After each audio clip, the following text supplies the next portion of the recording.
barrio San Luis y hacer un plantón frente a la comisaría del Distrito 4, exigiéndole a la comisaría de la mujer que aplique la ley 779 y que contribuya a la erradicación del femicidio, aplicando las medidas precautelares y cautelares de acuerdo a lo que establece la ley 779.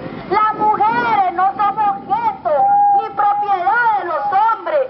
Las mujeres somos ciudadanas, lo establece la Constitución Política de la República. Hombres y mujeres somos ciudadanas.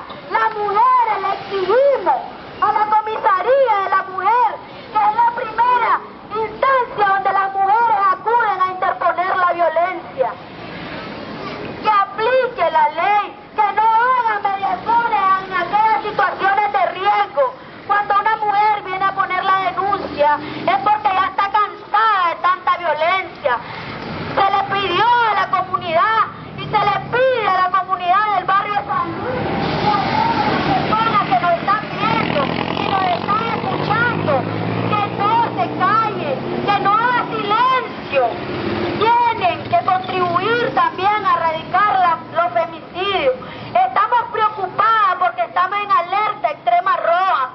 ¿Cómo pueden proteger a los animales y así no pueden proteger la vida de las mujeres? Hoy aquí estamos mujeres ancianas, adultas, jóvenes, adolescentes, niñas, demandándole a la comisaría de la mujer que aplique la ley.